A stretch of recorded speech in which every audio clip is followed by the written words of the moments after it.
अब हम लोग देखते हैं अनुच्छेद 60। अनुच्छेद 60 शपथ। अनुच्छेद 60 में राष्ट्रपति द्वारा लिए जाने वाले शपथ का जिक्र है। यहाँ पर शपथ या प्रतिज्ञान शब्द का जिक्र किया गया है, ऑथ और एफर्मेशन बाय द प्रेसिडेंट। तो इसमें जो प्रमुख बातें कही गई है कि प्रत्येक राष्ट्रपति और प्रत्येक व्यक्ति जो राष्ट्रपति के रूप में कार्य कर रहा है या उनके कृत्यों का निर्वहन कर रहा है, अपना पद ग्रहण करने से पहले भारत के मुख्य न्यायमूर्ति या उनकी अनुपस्थिति में उच्चतम न्यायालय के उपलब्ध ज्येष्ठतम न्यायाधीश के समक्ष निम्नलिखित प्रारूप में शपथ लेगा या प्रतिज्ञान करेगा और उस पर अपने हस्ताक्षर करेगा। अर्थात यहाँ पर जो और आगे बातें हैं, यहाँ पर जो प्रमुख बातें कही गई है कि जो राष्ट्रपति होते हैं, अगर मान लिया जब वो दोबारा राष्ट्रपति चुने जाते हैं तो भी फिर वहाँ शपथ लेते हैं, या कोई उपराष्ट्रपति जब राष्ट्रपति के पद में काम करते हैं तो फिर वहाँ पर ऐसी स्थिति होगी, या कोई भी व्यक्ति जब राष्ट्रपति के लिए चयनित हो जाते हैं तो फिर वहाँ पर वे शपथ लेते हैं तो राष्ट्रपति को शपथ दिलाया जाता है उच्चतम न्यायालय के न्यायाधीश द्वारा। उच्चतम न्यायालय के जो सर्वोच्च न्यायाधीश होते हैं, चीफ जस्टिस ऑफ इंडिया, जो वो दिलाते हैं। और यदि किसी कारणवश वे नहीं हो तो जो वरिष्ठ न्यायाधीश होते हैं उच्चतम न्यायालय के, वे फिर दिलाते हैं।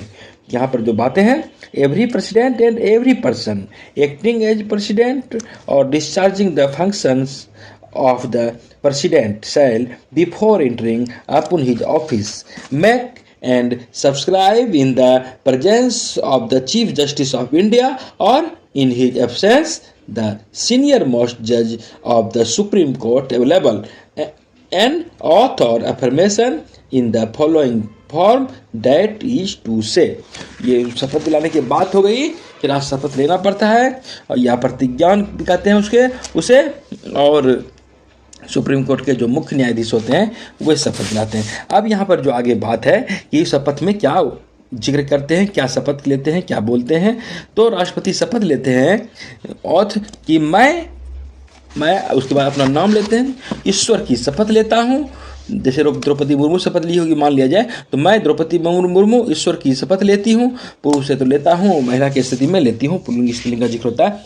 तो यहाँ पर जो बातें हैं, मैं अपना नाम ईश्वर की शपथ लेता हूँ कि मैं श्रद्धापूर्वक भारत के राष्ट्रपति सत्यनिष्ठा से प्रतिज्ञान करता हूँ कि अपने कृत्यों का निर्वहन करूँगा तथा अपनी पूरी योग्यता से संविधान और विधि का परिरक्षण, संरक्षण और प्रतिरक्षण करूँगा, और मैं भारत की जनता की सेवा और कल्याण में निरत रहूँगा।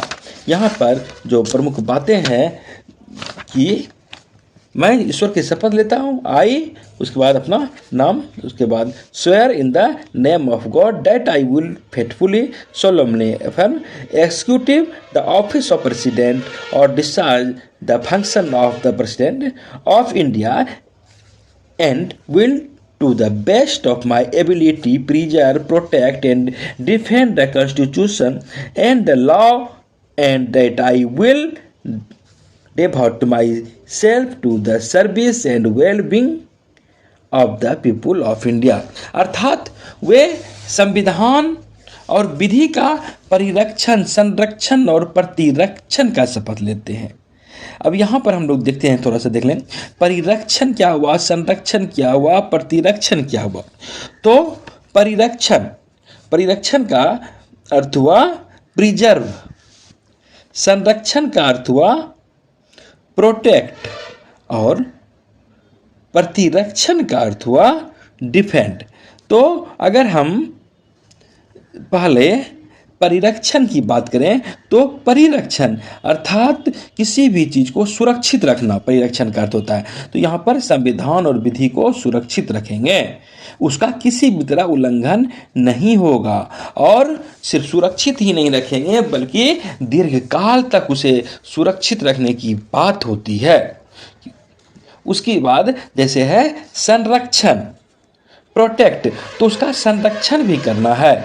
प्रतिरक्षण तो करना ही, हर तरह से उसकी रक्षा करना है, इसके साथ साथ उसका संरक्षण करना है, अर्थात प्रोटेक्ट करना है।